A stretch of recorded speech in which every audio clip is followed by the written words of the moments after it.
Hello Misfits and welcome! In today's video we are talking about 5 broken monsters in D&D, and I am specifically talking about 5th edition Dungeons & Dragons. Now, as with all of my other top 5 broken, insert video title here, take it with a grain of salt. For this specific video, when I say broken, I kind of mean that the CR or challenge rating for the monster might be a little misleading. You know, maybe there's something lurking within that monster stat block that number didn't quite clue you into. Things like that. I do not mean that you shouldn't use these monsters. Most of these monsters I have used or plan to use in the future. It just means that you want to make sure you really have studied this stat block before you throw it at your players. Before we go any further, I do want to talk to you guys about Into the AM. Into the AM is a men's apparel brand that values creativity and self-expression. I've talked about them a couple of times on this channel, but today I wanted to make sure you were aware of their big 4th of July summer sale where they have all these new graphic tees and tanks available. With this sale going on, you can save up to 30% off. Plus, if you use the code Misfit, you can get an additional 10% off. So it's definitely worth checking out. These new summer designs are definitely right up my alley. I'm wearing this sort of like octopus graphic shirt today, but I also have one of their new sort of space themed designs, so I'm really excited to wear that one as well. And of course, as I always say, their shirts are so comfortable. They are legitimately some of the most comfortable t-shirts I own, and I definitely enjoy putting them on every single time, and I love looking at the designs. They're just so cool, and I definitely get a lot of compliments about them, so I highly recommend. Into the AM cares about its customer satisfaction. They have a 30-day money-back guarantee, and they pride themselves on hassle-free returns and fast shipping. So please be sure to go take advantage of this 4th of July sale. 30% off is such a great deal, and don't forget to use the code Misfit to get that additional 10% off. Okay, let's get into some of these monsters. The first one I want to talk to you guys about is called the Assassin Vine. The Assassin Vine is deceptive. I put this up against my players, and I came very close to killing several of them. This is a pretty tough, but probably aptly named monster. So let's get into the stats here with the Assassin Vine. It's a large plant, it's unaligned, it has an AC of 13, and it has 85 hit points. But its speed is only 5 feet, so that's pretty low, but it can climb. But let's look at some of the other stuff here, okay? It's pretty strong, and this is where, this is like the hint of what's hard about it that we're gonna get into. It's resistant against cold and fire, and it's immune to being blinded, deafened, exhausted, prone, that kind of stuff. It also has blind sight, 30 feet, and a passive perception of 10, and its challenge rating is 3. So here's the thing about the Assassin Vine that makes it really tough. It has this false appearance ability.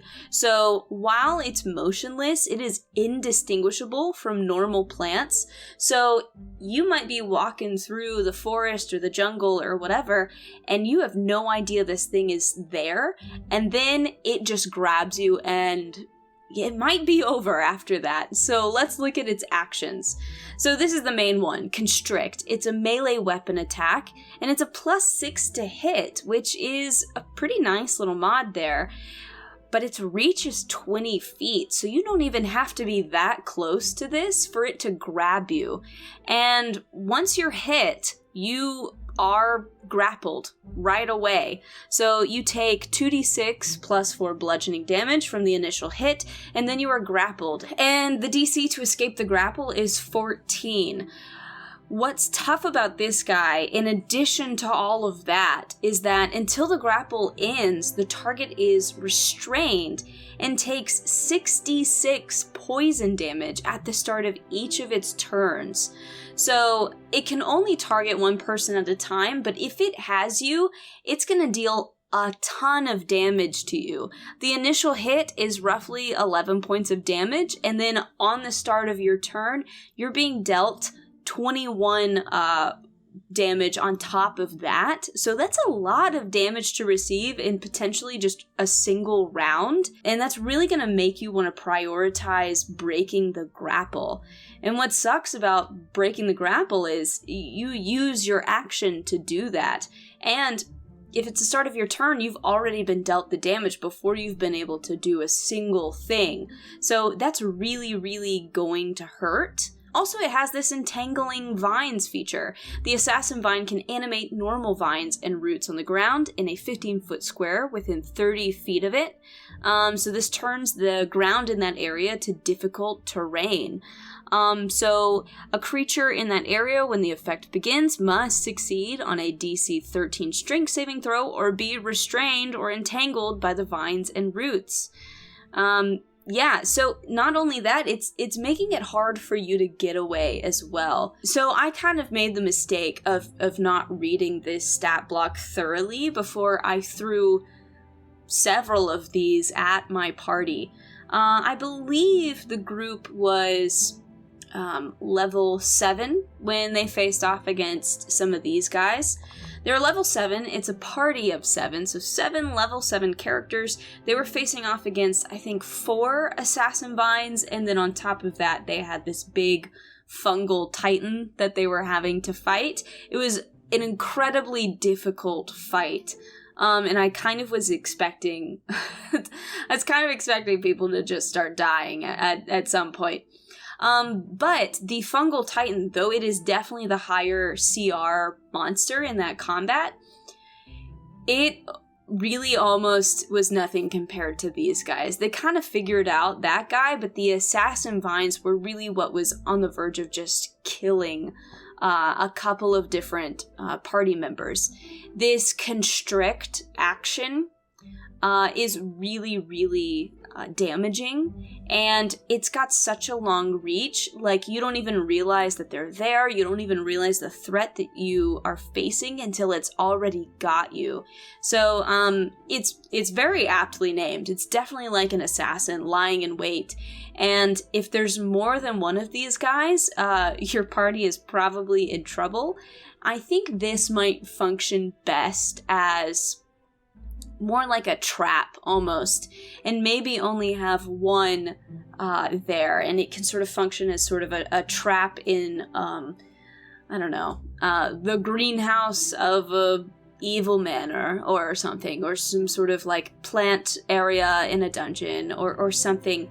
Having your party face off against more than one of these is potentially pretty dangerous, because depending on what level the party is, it's not going to take too many of these constricting actions for some of them to start going down. All right, let's look at something that's a even lower challenge rating. All right, let's talk about the Quickling. I think the Quickling was introduced in Volo's guide, but the Quickling is a tiny, fey, chaotic, evil little creature. They have an AC of 16, which actually is a pretty decent number. They only have 10 hit points though, but their speed, and this is it, the speed is 120 feet. That's crazy. So looking at their ability scores here, Dex is really the highlight. They have a +6 to their Dex, and with their skills, they've got +8 acrobatics, +5 perception, and then sleight of hand and stealth also have a +8. They have dark vision and a passive perception of 15. They are only given a challenge rating of 1, and a lot of people disagree on this. So let's look at some of their abilities. A big one here is blurred movement. Attack rolls against the Quickling have disadvantage unless the Quickling is incapacitated or restrained. That is a big deal, to be rolling disadvantage on every single attack against this creature. They already have, not a terrible AC, so this is making them incredibly hard to hit. On top of that, they also have evasion. So if you're unfamiliar with evasion, basically that means that if something has happened that's causing you to make a dexterity saving throw in order to halve the damage, instead, if you succeed, no damage at all. If you fail, then it's half damage. So this is really limiting how much damage can be dealt to the Quickling, and it's already so hard to hit to begin with. On top of that, let's look at its actions. It has multi-attack. It can make 3 dagger attacks, and the bonuses to the dagger attack are pretty good. It's a +8 to hit with the dagger, and even though a dagger is a d4, this guy gets a +6 mod on top of that. So these little guys are hard to hit. They are hard to hit and even harder to actually damage, which is really, really frustrating. And because they only have a challenge rating of 1, there's a good chance that you would unknowingly put several of these up against your party, and that can turn into a bad situation really quickly. There's actually several Reddit threads devoted to discussing the Quickling and whether or not it is balanced. One particular story that I read talked about how they put a group of level 6 PCs up against 4 Quicklings, and they got TPK'd within 2 rounds.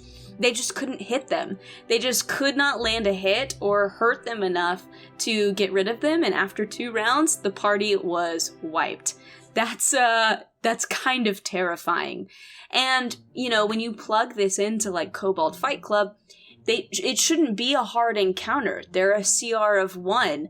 You know, level 6 PCs should be able to handle that, and yet these guys just sort of very sneakily became a huge threat to this party. A lot of people agree that perhaps these guys should be classified as a CR3 instead of a 1, which I am inclined to agree with.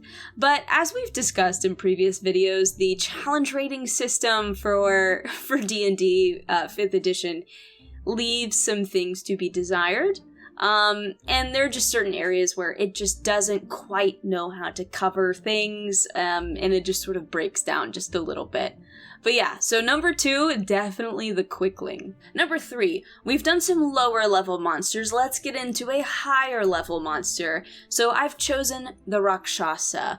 I love the Rock Shasa. I want to use it so badly, but there are definitely some things that are holding me back a little bit, and we're gonna get into that. So the Rock Shasa is a medium fiend, lawful evil. They have an armor class of 16, and they have 110 hit points, and their speed is 40. So already, pretty decent monster out the gate. Looking at their stats, their biggest buffs are going to be to their constitution and their charisma. They have a +5 charisma. Rakshasas are very, very charismatic and deceptive.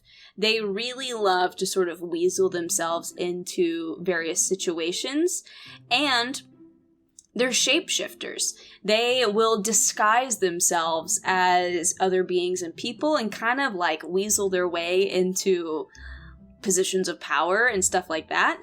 There is a pretty notorious Rock Shasa that appears in campaign 1 of Critical Role. But yeah, looking at their skills, they have a +10 to deception and a +8 to insight. They do have some vulnerabilities, which is kind of nice. They are vulnerable to piercing from magic weapons wielded by good creatures. So this is sort of a rare moment where alignment would actually come into play. Alignment, in a lot of ways, has sort of fallen to the wayside in 5e, and I don't necessarily have problems with that, but this is a rare moment where it could come into play.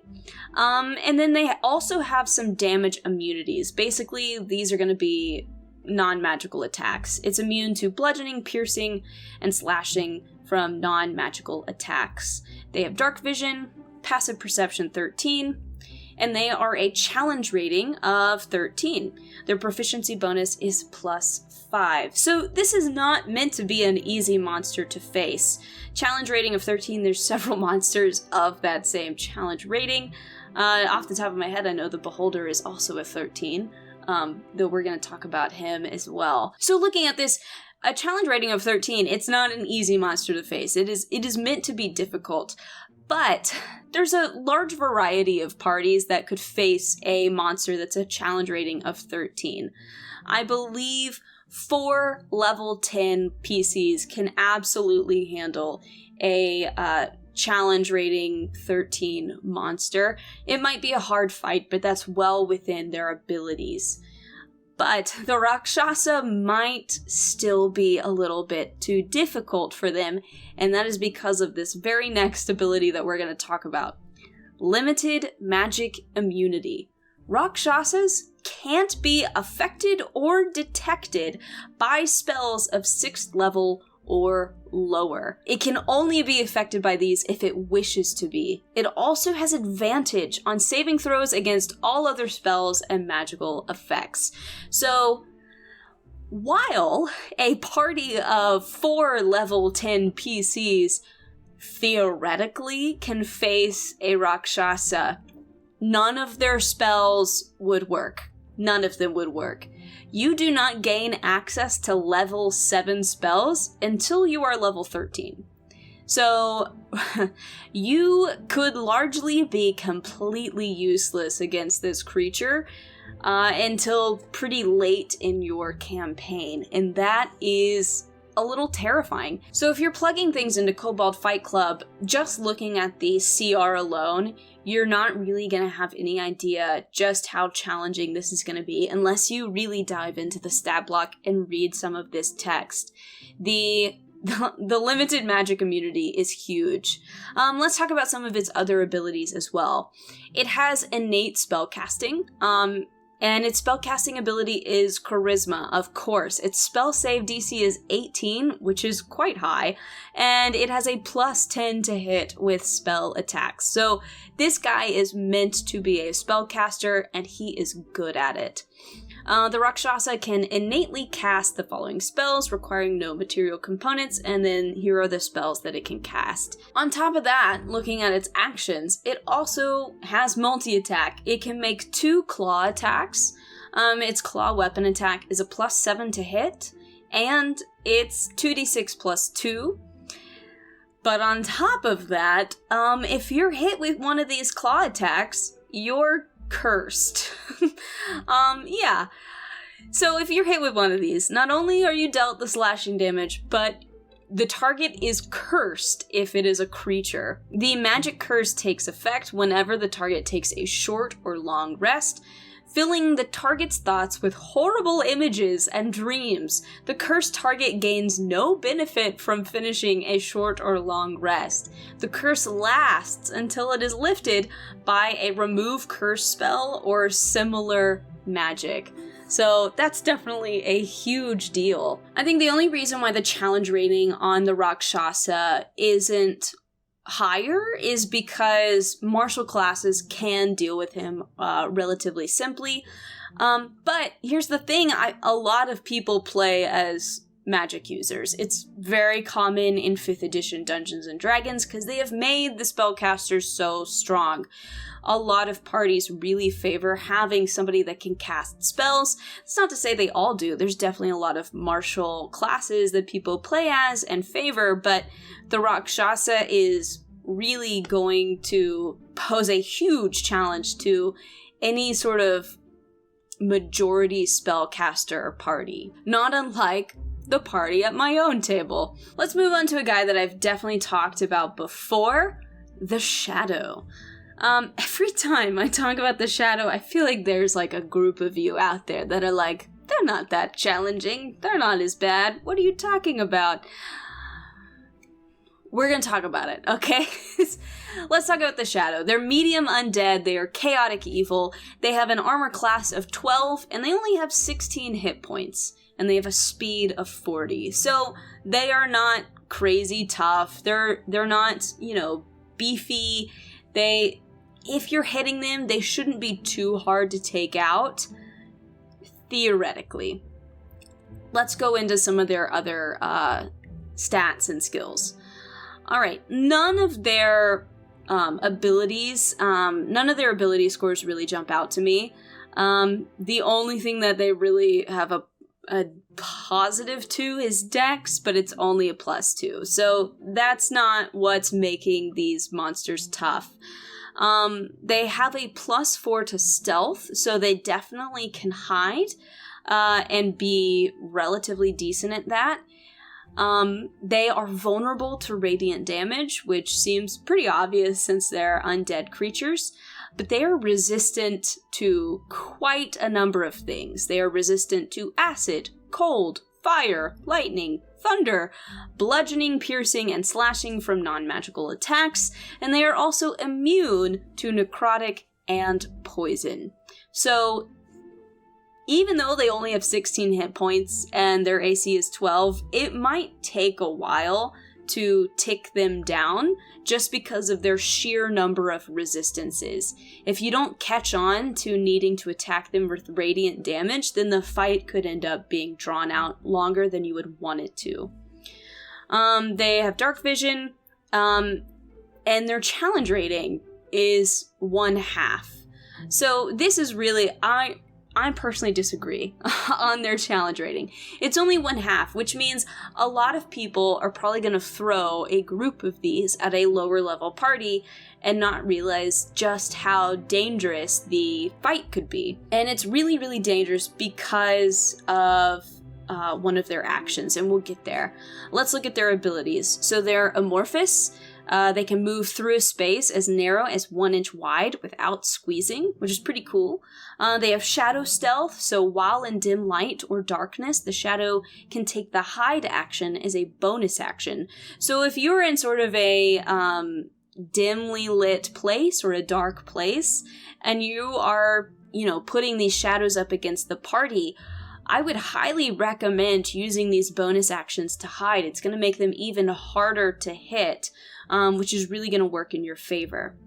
They are also weak to sunlight, so while in sunlight, the shadow has disadvantage on attack rolls, ability checks, and saving throws. So if the party figures out the sunlight stuff plus the radiant damage, then the shadow's not going to last too long. Now, let's get into the action. This is the thing that's kind of crazy. Alright, Strength Drain.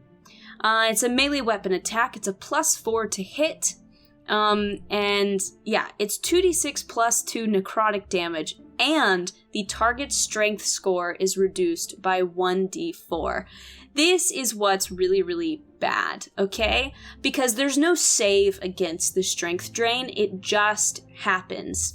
And, a +4 to hit is not terrible, especially with the challenge rating. You're probably putting this up against a lower level party, so you're probably going to hit them at least once or twice if you've got multiple shadows up against the party. And strength is a common dump stat for several classes. Most spellcasting classes are going to dump their strength. A lot of dex-based classes have a tendency to dump intelligence or strength. I know as I like to play as rogues often, and a lot of times I will dump strength. 1d4, oftentimes I will have as low as 8 strength on a character. So what if I get hit twice by a shadow and happen to roll 4 both times? My strength score is reduced to 0. And that's bad because of this next sentence. The target dies if this reduces its strength score to 0. That's bad. Otherwise, the reduction lasts until the target finishes a short or long rest. So if this is one of the first encounters you have in the day, this could really affect you throughout the rest of the day. And then, of course, there's this statement here. If a non-evil humanoid dies from this attack, a new shadow rises from the corpse 1d4 hours later.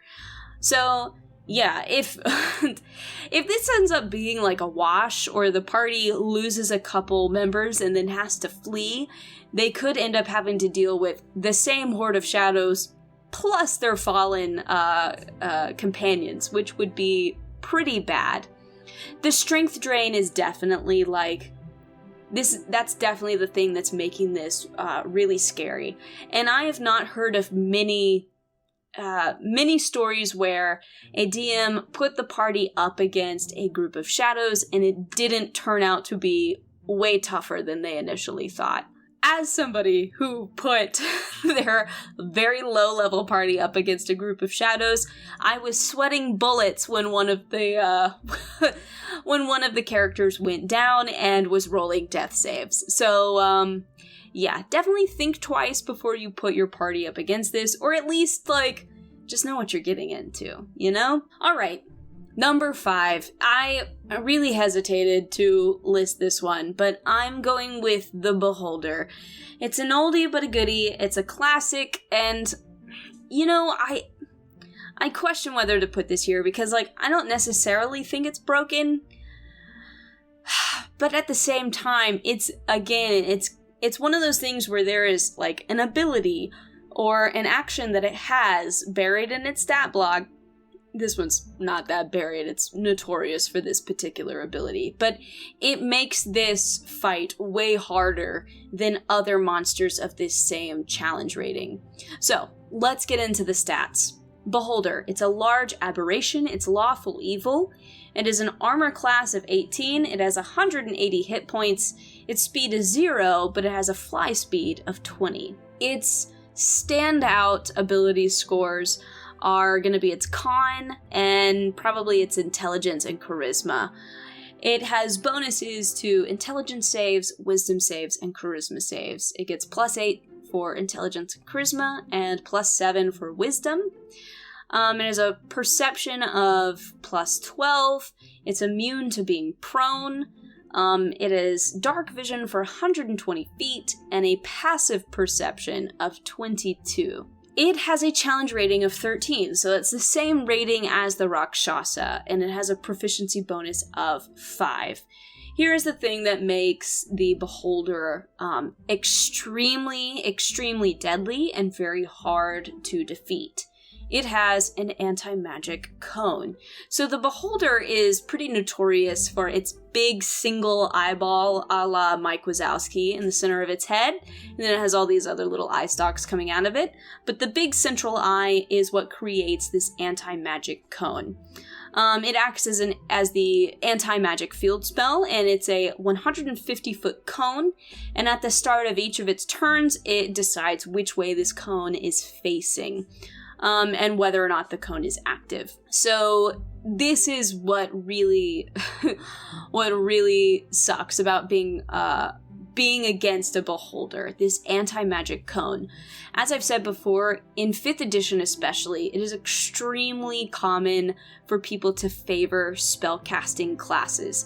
It's very fun to be a spellcaster, and a lot of times the spellcasting classes feel a little bit broken as well, but the Beholder exists to really ruin a spellcaster's day, not unlike the Rock Shasa. So any sort of spell or, magic item is not going to work inside this anti-magic cone. It just won't. And that's going to make it really hard. If you're stuck in this cone, you can't cast anything at the Beholder. You also can't heal your friends if you're the cleric. You are in trouble and you need to get out of that cone. Also, you can't see the cone. You can't tell if you're in it or not. It also has some actions as well. It's got a bite attack, +5 to hit, and it's 46 piercing damage, which isn't a small amount. And then, of course, what it's most famous for are all the different eye rays. So it can shoot 3 of the following magical eye rays at random. So typically you're rolling to see which of these happens. Choosing one of the 3 targets it can see within 120 feet of it. So it's got a bunch of different rays. I'm not going to read the description of each one. I'm just going to read what the rays are. So we have a charm ray, a paralyzing ray, a fear ray, a slowing ray, an innervation ray, a telekinetic ray, a sleep ray, a petrification ray, a disintegration ray, and a death ray. On top of all of that, it has legendary actions. And if you're fighting it in its lair, it's got lair actions as well. So all of these things make this an extremely challenging monster. And I think the anti-magic cone honestly warrants it having a higher challenge rating than it does. So there is a type of beholder that does have a higher challenge rating, and that would be the Death Tyrant. And a Death Tyrant is basically an undead beholder. They are extremely similar to each other. The Death Tyrant has 1 tick higher on AC, and it has just 7 more hit points than the vanilla beholder. But almost everything else is the same.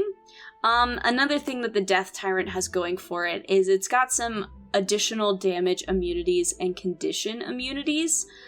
And that is definitely, a really nice bonus, but it doesn't have an anti-magic cone. Instead, it has a negative energy cone. So the negative energy cone means that you can't heal or resurrect anybody within this cone. And that is certainly really, really bad. And if you die in this cone, you would become a zombie, which would be under the Death Tyrant's command, and that's also really, really, really bad. But think about it, in the anti-magic cone, you also aren't able to do any magical healing either. So the anti-magic cone is, in my opinion, worse than the negative energy cone. It's already really hard to down characters in 5th edition. And the negative energy cone isn't really, it's not doing that much more than the anti-magic cone. And actually, it's only blocking healing and resurrection. It's not even blocking just full-on spells. So you're able to do all of the spell casting, which is probably the only reason why the Death Tyrant has all of these condition immunities that the regular beholder doesn't have. Because they had to beef it up in some way to make it feel similar. What I don't understand is why they didn't just tack on, like, the, dying in the cone turns you into zombie on top of the anti-magic cone. I feel like that would have given them, more of what they wanted. But all of the eye rays are the exact same. So it's very, very similar. It has the same types of layer actions, it's just that the saves are just slightly higher. It's very, very similar, but coming from someone who ran a Death Tyrant encounter instead of, like, the classic Beholder one, the Death Tyrant just doesn't cut it for me. I wish I had gone classic Beholder and gone with the anti-magic cone. I was a little disappointed, to be perfectly honest. And that might just be because my table is very, very smart and they have great battle tactics. But personally, I think the Beholder is, I think it packs a bigger punch. I might get some heat for that. And you know what? That's okay. We're all entitled to our own opinions, right? Right? But that's my list of 5 broken monsters. Again, none of these are really broken. They're just a little bit deceptive. And I think really the moral of this video, if there is going to be one, is make sure you read the actual stat blocks. Don't just look at the CR rating. Don't just look at that number, because it's very misleading, it's very deceptive, and it's not really telling you the nuance of all these different monsters. It's very hard to boil down these magical creatures into just a single number. That just doesn't really work. It never really has. You've got to read them, and you've got to think about your table, the party makeup, and how that would work against these different creatures. And only then are you really going to be able to effectively plan out a combat encounter that is in any semblance balanced. I know you guys hate it when I talk about balancing encounters. You're like, you can't balance one. You can. You can have balanced combat. You can. And I mean, adjusting health, adjusting armor class along the way, adjusting the number of monsters for the encounter, that is balancing. And making sure that you're keeping these special abilities of the different monsters into account is part of that as well. So yeah, I hope this video was useful to you. I hope you found it enjoyable. If you did, please feel free to like and subscribe. That stuff always helps me out. But more important, leave a comment down below. Tell me about monsters that you think are way harder than perhaps they are initially described. I would love to hear about all of that, because all of these little comments, every time we interact with each other on the video, that's what helps other people see it, and that's really, really important to me, and it really does help the channel out. But with all of that said and done, I hope you guys have a great rest of your day, a great rest of your week, and I will see you again next time.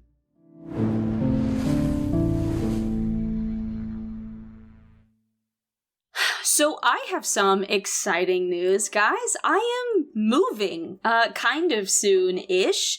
I have been living in the same apartment for the past 3 years, and it's a really good apartment. I really like it. I've enjoyed living here, and I could keep living here if I really wanted to, but I have an opportunity to cut my rent in half, and I am going to take it, damn it. One of my best friends just bought a house, and she is in need of a roommate, and so I'm gonna take her up on it.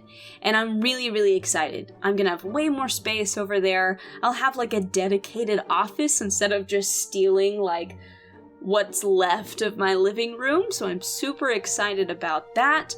I'll have room for a real piano, not just this little keyboard over here, so I'm very, very excited about that.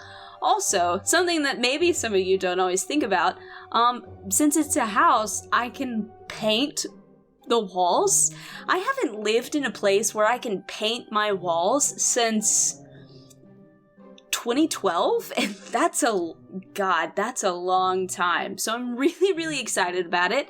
I don't know... it's gonna take a little while to get everything set up.